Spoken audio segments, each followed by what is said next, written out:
Alright, welcome back to the channel and the build of our teardrop. So today we're going to work on this little hatch mechanism here. We're going to try to get this thing to where we can shut it and latch it. So let me show you some of the things that we've got, how we're going to do it, and then we'll do it. Stick around.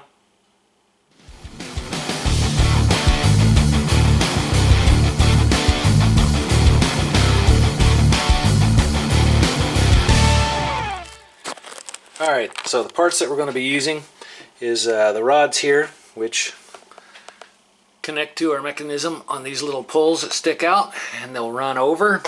And this is where we're going to put one of the eyelets, and all that does is serves as a guide, keep things straight.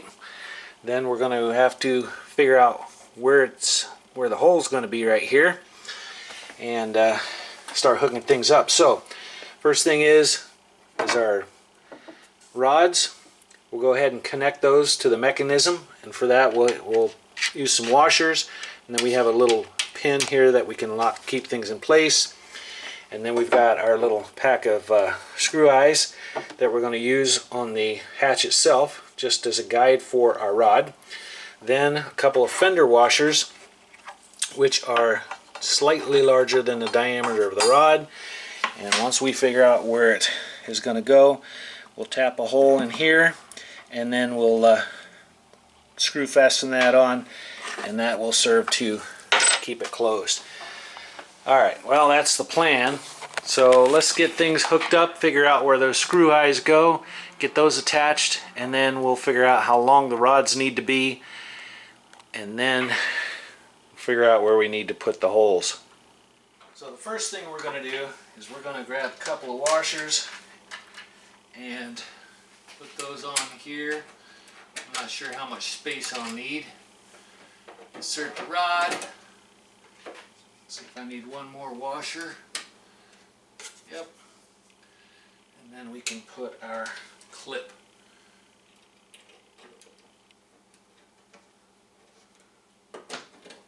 There. That works good. So that'll keep that in place. Then we need to go over and see where our screw eye is going to be. Oh, there you are.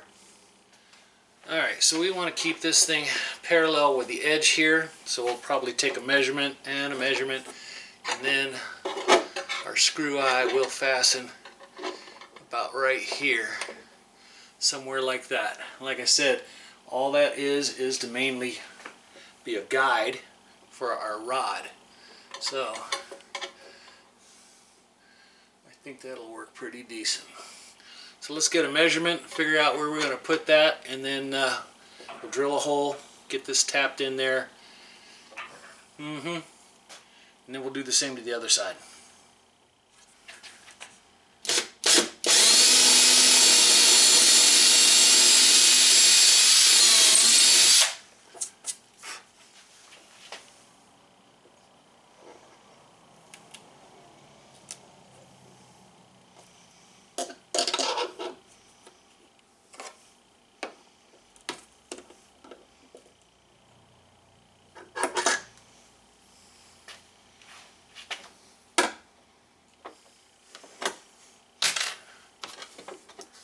Drop our washers off, run our rod in here.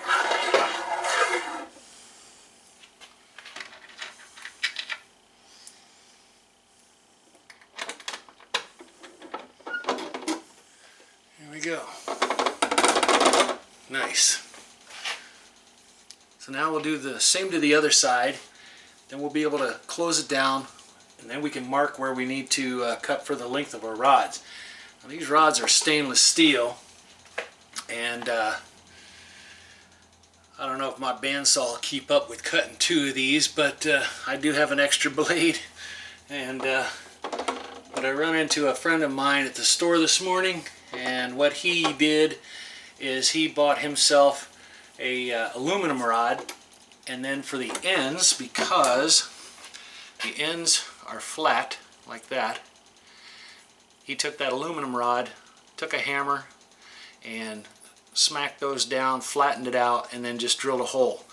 and that's what he used for his rods on his hatches. But I think the aluminum would tend to bend over a period of time, so we don't want things bending. That's why I'm going to stick with the stainless steel if I have to go through 2 or 3 blades to cut that. So let's get the other side drilled, get that rod installed there, and then yep, we'll see what length we need. Alright, so now we've got both thigh screws in, and we've got them connected to our handle. So let's give it a shot here.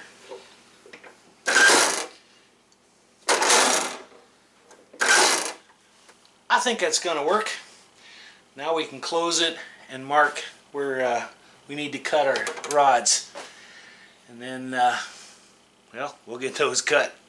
So with our hatch kind of closed, rod resting on the gasket here, I measured from the inside edge over to about 3/8 of an inch. Our wall thickness is 3/4, but it's a 1/2 inch plywood in here with a 1/4 inch over, so we're going to make it 3/8 of an inch deep on both sides. So we got to get those cut, and then we can figure out where we need the holes on the inside.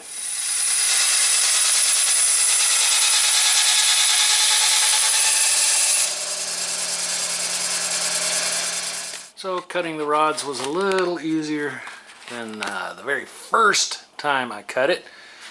So trick is go slow, and I just rotated the bar when I was cutting it. I also went ahead and sanded a little bit of a, not a point, but took off that edge, made it a little round up here to help hopefully go into our makeshift hole. So now what we need to do is close it and see if we can't figure out where our holes down here are going to be. Measuring just isn't going to do it. So we'll close it, probably rotate the handle a few times, see if we can't get a little mark, and that'll be our ticket. And I'm going to do one side at a time. I'll probably take one bar off here, close the hatch, push it in, rotate, and see if I can't get a little knot there or something. Show me where it's marked. And then we'll hook up the other side, disconnect the other side, and do the same for that. Alright, well, let's see if that works. Alright, behind the scenes, I went ahead and did one side, and it works. So, I will show you how I located my mark where I needed to put my washer and stuff, my holes. So we still have this side to do. So we need to remove this rod. We'll put the other rod in. Then we'll locate our hole. Go ahead and drill our fender washer. I put 3 screws in there, 6 by 1/2 inch. That's just to hold it in place and serve as a guide. And yep, I use a Forstner bit to drill that hole, so it works like a charm. So let's go ahead and get set up, and we'll do that side, and I'll show you how to do it. Alright, so step 1, I'm going to take this rod off.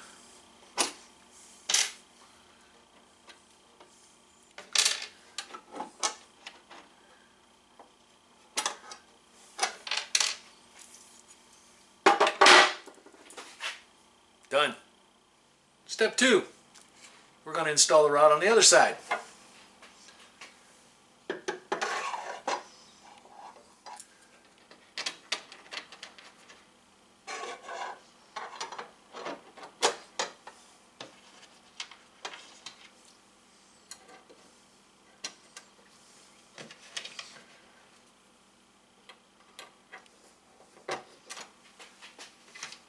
Done.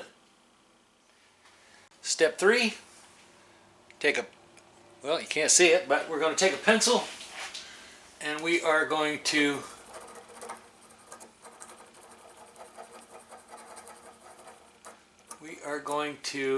put a lot of lead here on the end.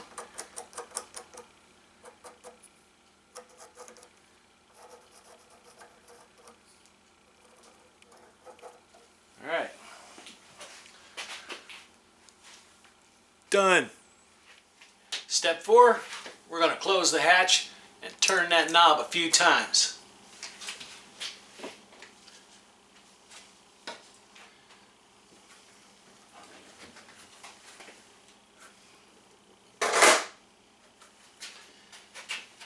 I'm going to knee it in just a little bit, and then we'll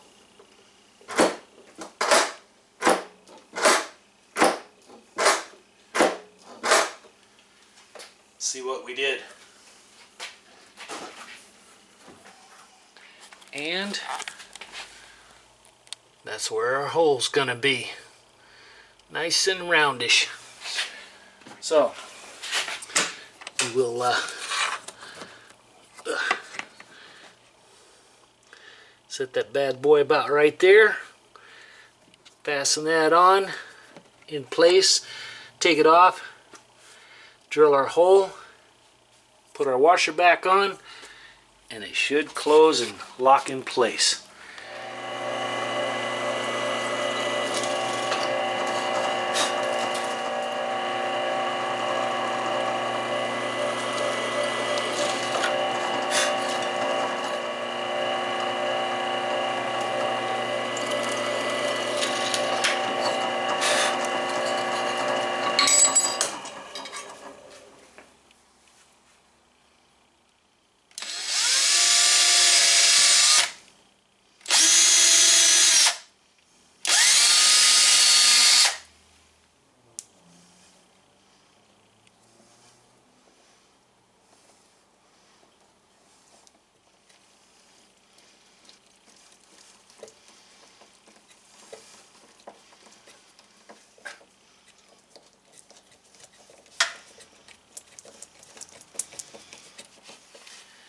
Now we'll take our Forstner bit, put it here in the center somewhere.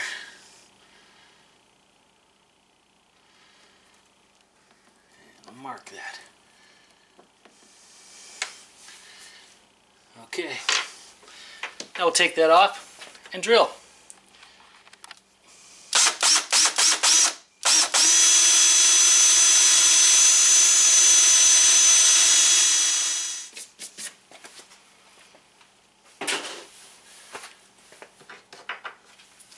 Now we'll put our washer back on. We're ready to close the hatch and give it a try. So let's do that. Now that we have both holes in, we got both rods on, let's give it a try with both of them.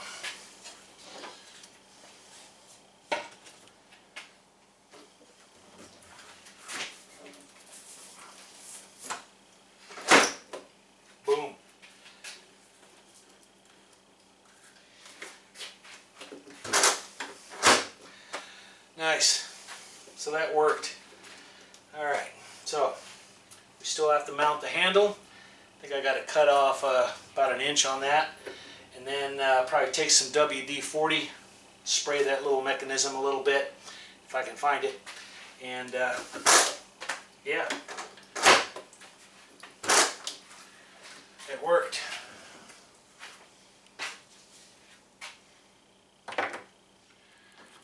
Alright, now we just have to cut a little bit off of here. At least, you know, so it's not sticking down past these. We'll keep them all as even as we can. We'll pull that handle out. We'll cut that, grind it just a little bit, put it in, and we'll get it fastened on.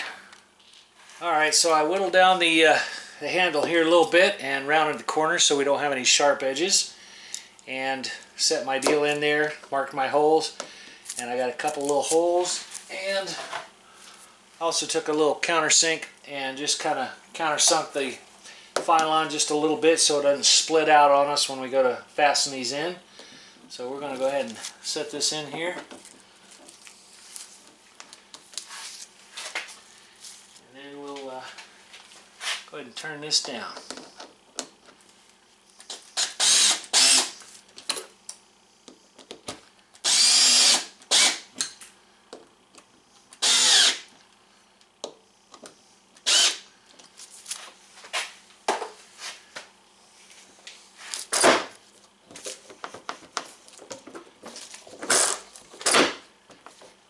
Works like a charm. Alright, one little tip for you. Once you figure out where your hole is going to be, then you're going to drill a hole which is oversized than what you need. You place your washer right there. Go ahead and fasten one screw.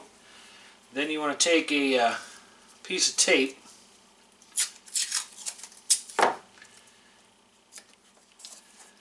put it over your hole, close your lid, and then turn the handle.